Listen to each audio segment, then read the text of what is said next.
Hello, YouTubers. How are you today? My name is Scott.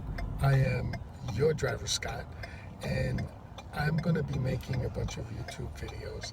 I want to talk about what's going on as a driver and what's going on as passengers from my conversations with passengers.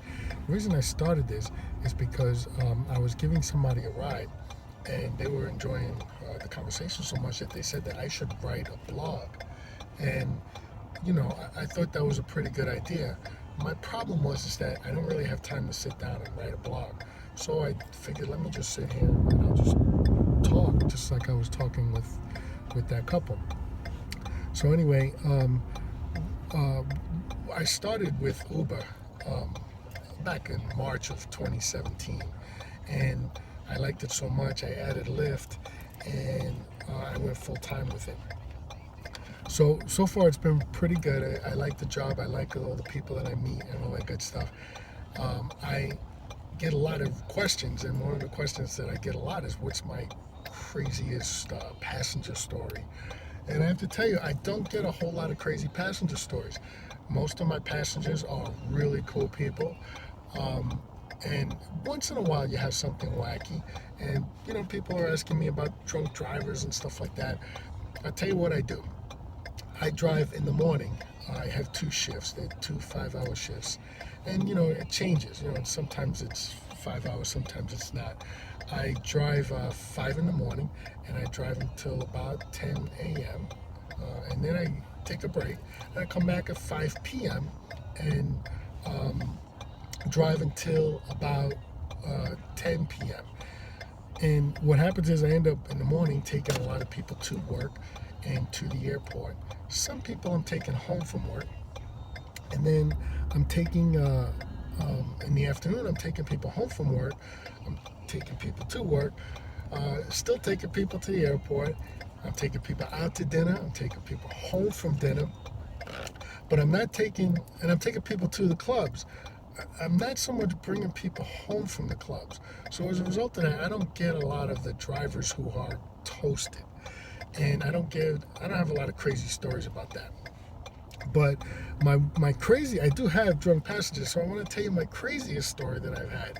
Well, what happened was is I was driving, and I got this one lady. I get a request from one lady, and I go to pick her up, and I see there's two ladies there, and we're down in the Fort Lauderdale area.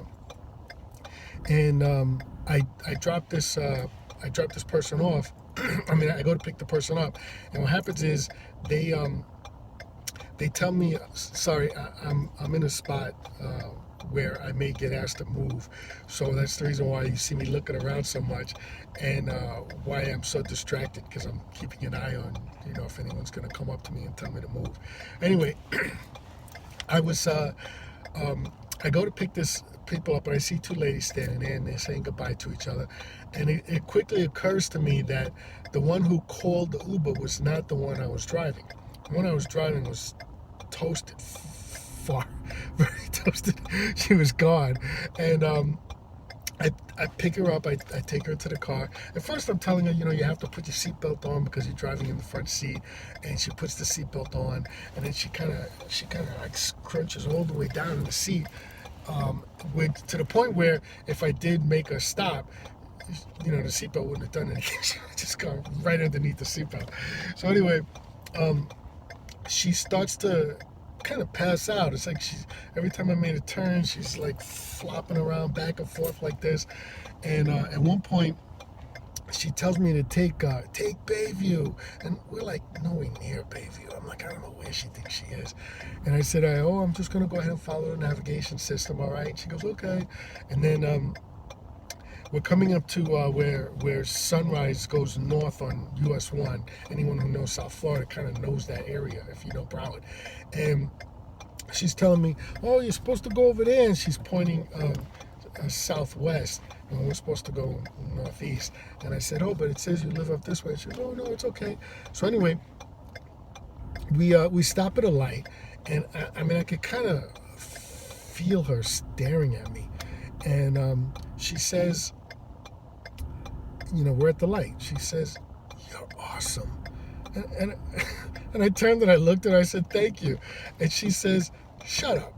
And I started cracking up. I thought that was so funny. And meanwhile, her face, she's got like no expression on her face. There's no inflection on the tone of her voice, nothing. I can't tell if she's joking or not.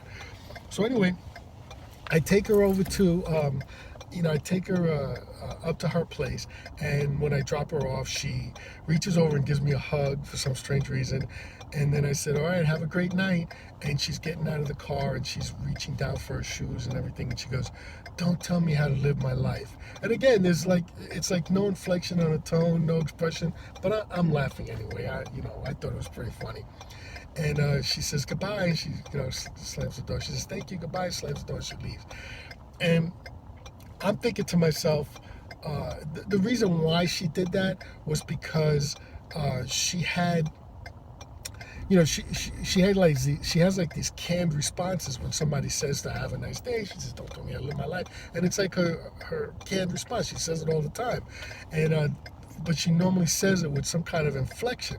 And I think this time she couldn't quite muster up any kind of inflections or jokes or anything like that. So it was just like deadpan, but I think she was joking around with me. I don't think, she was yelling at me or anything like that. She was angry. So anyway, take a look at the box, the description box down below. I have a couple of links there for you to take good care of. Please like, subscribe, and share. Please let me know what you thought was going on with that lady. Also, there's another video down there about another guy who absolutely refused to take a lady on a ride, and I actually think that he was right in that. You can let me know what you think about that as well, okay? Anyway, have a great day, okay? Bye.